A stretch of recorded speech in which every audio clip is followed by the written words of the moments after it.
Bom dia, boa tarde ou boa noite. Sejam bem-vindos a mais um vídeo do canal. Eu sou Cleiton Mo e hoje eu vou trazer uma curiosidade sobre lendas. Eu vou falar sobre lendas que foram inspiradas em animais que existem ou que existiram. Bem, eu vou começar com um que muita gente já conhece, que é o Kraken.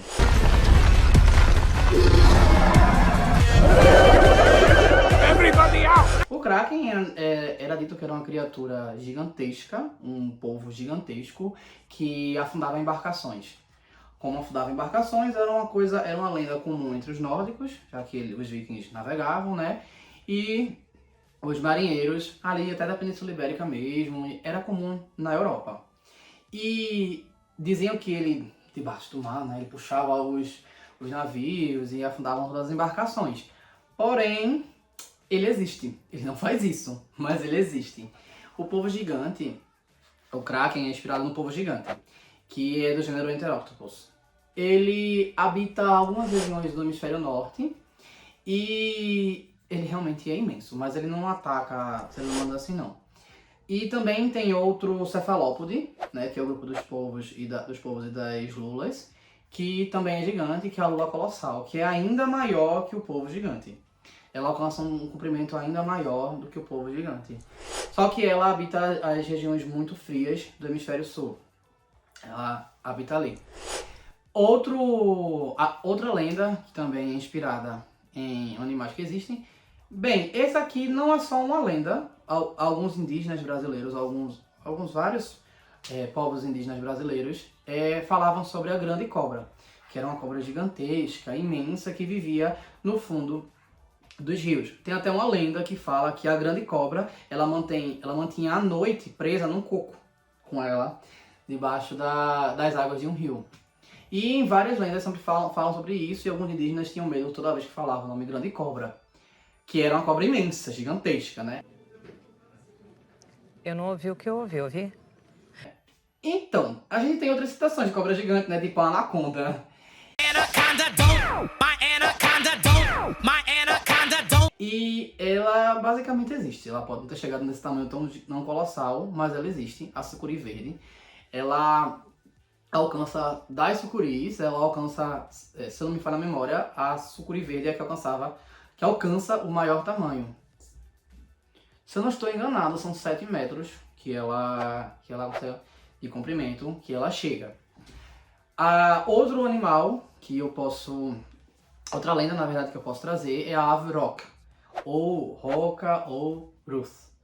É uma lenda também de marinheiros, que dizem quando eles estiveram em Madagascar, isso muito tempo atrás, sabe, tipo...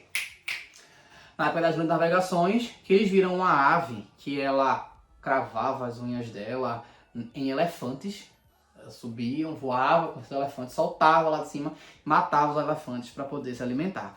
Dizia que quando ela batia as asas, ela podia causar tempestades, enfim, que ela tinha muitos dentes no bico, era um bicho tenebroso. Isso foi comum entre os marinheiros, entre a parte árabe também, inclusive, ela está na Ilha de Simba, enfim. E, de acordo com as pesquisas e, enfim, com a contextualização, ela pode ter sido inspirada em duas aves. A águia coroada de Madagascar, que ela é extinta hoje, que habitava lá, que realmente era bem grande, e a ave elefante, né, que é do gênero Epiornis. Epiornis. Era desse gênero e os ovos dela eram imensos. Realmente ela a maior ave dessas épocas assim, ela é a maior ave. Ela se parece uma avestruz, é gigantesco. E ela foi extinta há não muito tempo. Então tem como encontrar ela, como é que diz, resto de ossos, ovos fossilizados, essas coisas lá em Madagascar.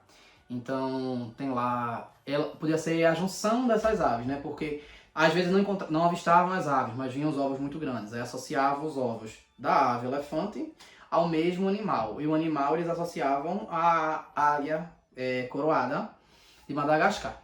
Enfim, essas duas espécies são extintas. E eu vou trazer agora a fênix. Bem, todo mundo conhece a fênix, eu acho, né? Pelo menos. A fênix é uma ave que falava que vivia 500 anos e que ela pegava fogo e das cinzas dela ela voltava.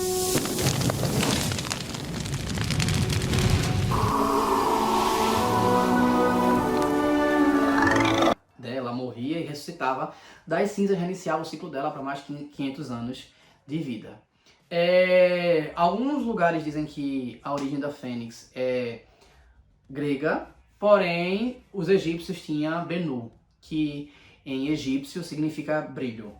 E aí associam a essa ave de fogo ou de luz. Outras culturas também incorporam a fênix, como por exemplo os eslavos, eles também tinham a fênix. Aí você pergunta, aí você para pra pensar, isso foi só roubo cultural, isso foi uma troca de cultura, isso foi o quê?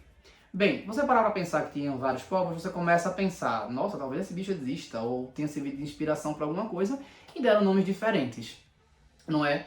Bem, para os eslavos, como estavam até perto dos gregos, assim, relativamente perto, a gente pode dizer que realmente foi um copia e cola. No caso do Benu, a gente pode tanto aceitar que o Benu veio primeiro, já que os egípcios têm uma história assim bem antiga mesmo, quanto que pode ter sido coincidência, entre aspas.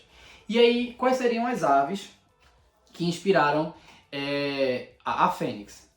Para os eslavos, quando eles reportam que era uma ave que brilhava e que tinha uma cauda muito grande e que você tentava agarrar uma pena dela, da cauda, e que ia trazer sorte e tal. A gente pode tratar quem?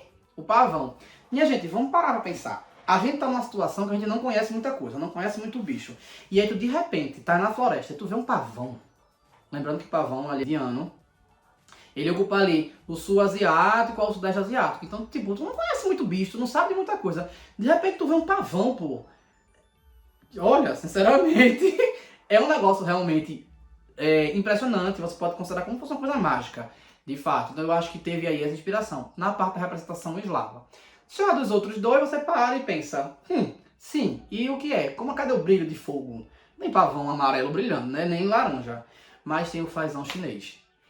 O fazão dourado chinês, ele realmente, se você vê voando e o brilho e tal, ele parece um negócio bem mágico e eu acho que é uma criatura especialmente assim, que dá pra dizer que foi realmente uma inspiração pra fênix. Até porque, como eu falei, como fica esse fazão chinês, né, que eu confundi na outra hora lá, a ocupação, estava numa região muito distinta. E como naquela época ia todo mundo disse-me, assim como alguns dos outros, como a Aviroc, por exemplo, que eu falei, às vezes numa viagem viu aquele pássaro, alguém viu, e foi trazendo aquela lenda daquilo, às vezes só trouxe a pena, e aquilo ali foi criando toda uma lenda a respeito daquilo, né, que vai passando, e vai chegando pro lado de cá. E aí quando veio, o povo simplesmente associou a isso, criou uma lenda, ou enfim. E é isso. Eu acho que, pelo menos por enquanto, deu pra fazer esse vídeo. Acredito que dá pra fazer uma parte 2, caso gostem. Curtam, comentem, compartilhem, por favor, e se inscrevam. Eu devia ter falado isso de novo no meio do vídeo, mas eu esqueci mais uma vez. Valeu!